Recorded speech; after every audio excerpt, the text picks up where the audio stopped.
그럼 먼저 핵심 이슈의 궁금증 풀어보는 ETY 시작합니다.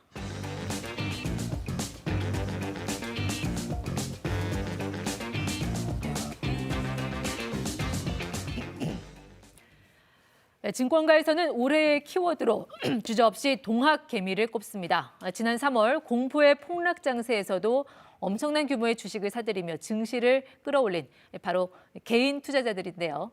올 한 해 이 개미들은 어떻게 달랐고 성적은 어땠을까요? 박재영 한국투자증권 차장과 분석해 보겠습니다. 네, 차장님 어서 오십시오. 안녕하십니까? 네. 자, 우리 주식시장 멋지게 피날레를 장식했습니다. 공포로 시작해서 환호로 마무리했어요. 박 차장님의 소회도 한번 들어볼까요? 그렇게 물어보시니까 네. 연말 소감, 연말 시상식 소감 발표하는 것 같은데요. 네. 제가 증권회사 입사한 지 한 15년 정도 됐습니다. 그동안의 리먼 사태라든지 남유럽 재정위기 이런 것들 다 겪었는데요. 올해처럼 다이나믹했었던 시장은 네. 없었던 것 같아요. 일단 결과가 좋으면 과정은 다 추억이 된다라는 말이 있잖아요. 그래서 연초에 굉장히 힘들었지만 네. 막판에 이렇게 주가가 엄청나게 오르니까 미래에 이제 2020년 기억을 하면 네. 아마 좋은 추억으로 좀 남을 것 같습니다. 올해 증시의 주인공은 기관도 아니고 외국인도 아니고 저희 국내 개인 투자자들이었습니다. 3월 폭락 장세에서도 버티고 오히려 또 끌어올렸죠. 자, 이제 좀 개미라는 표현도 안 맞는 거 아니에요? 네, 올해 개인 투자자들 성향을 보면요, 정말 공격적인 투자를 굉장히 많이 했고, 네.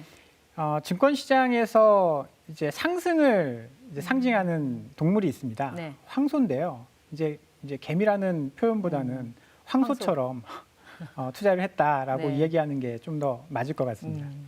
자, 보통 이제 증권가에서는 개인 투자자들을 그렇게 보통 말하잖아요. 이제 고점에 들어가서 저점에 나오는 뭔가 좀 어수룩한 이미지였는데 올해는 이 이미지 변신에도 성공을 한 것 같습니다.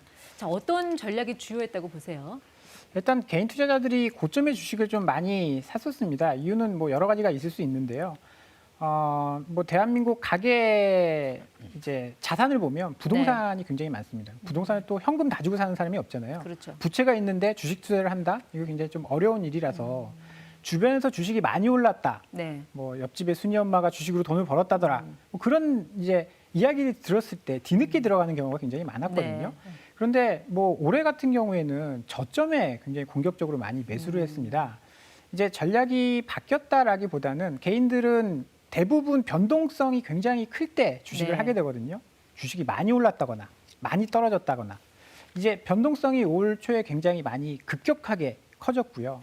작년도에 또 정부에서 부동산 규제 정책을 발표를 했습니다. 네. 그러다 보니까 부동산으로 갈 자금들이 다른 쪽으로 갈 데를 잃으면서 주식이 많이 떨어졌네? 네.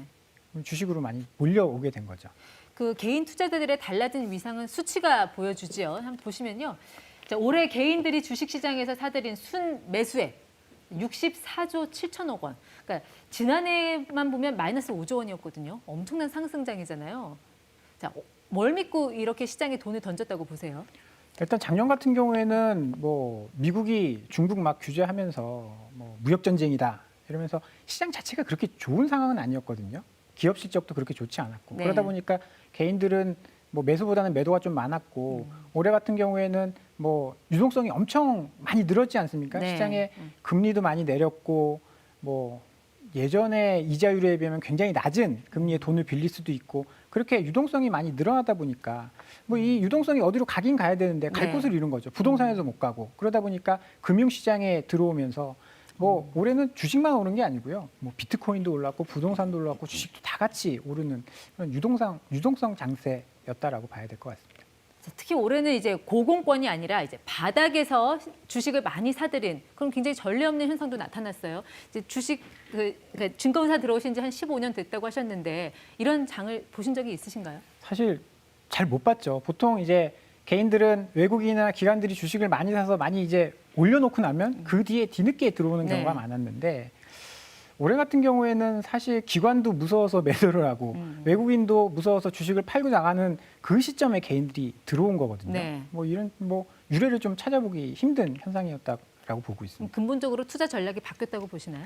투자 전략이 뭐 바뀌었다라고 보기보다는 여러 가지 타이밍이 잘 맞았었던 것 같아요. 앞서 말씀드린 이제 부동산 규제로 갈 곳 잃은 돈들이 네. 이제 주식이 많이 떨어지다 보니까 설마 삼성전자가 망하겠어? 이런 생각으로 많이 들어오셨을 거거든요. 네. 오늘 올 초에 2월, 3월 폭락장에 개인들이 삼성전자를 굉장히 많이 담았습니다.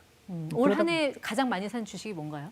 올 한 해 압도적으로 많이 산 게 삼성전자였죠. 삼성전자. 네. 삼성전자를 올 한 해 동안 9조 5천억 원, 그리고 삼성전자의 우선주를 6조 원 이렇게 샀으니까 삼성전자만 한 16조를 샀다라고 보시면 될 것 같아요. 네. 그리고 그 다음으로 보면 현대차, 네이버, 카카오, 그러니까 우리 경제에서 가장 네. 큰 역할을 하는 뭐 그런 기업들이라든지 아니면 앞으로 성장성이 굉장히 높은 뭐 이런 인터넷 기업들을 좀 많이 샀습니다. 과거 개인 투자자들이 돈을 벌었다고 하면 주로 뭐 테마주, 작전주 이런 얘기 많이 했는데 그것과는 확실히 좀 달라진 모양이 보이네요. 네, 예전에는 사실 개인 투자자 하면 정보력도 떨어지고 그래서 소문에 막 주식을 사고 막 그랬었는데 이제는 실적이라든지 이런 것들을 보고 우량주를 좀 매매를 하다 보니까 뭐 시장에서 좀 무시할 수 없는 네. 뭐 그런 이제 세력이 된 거죠.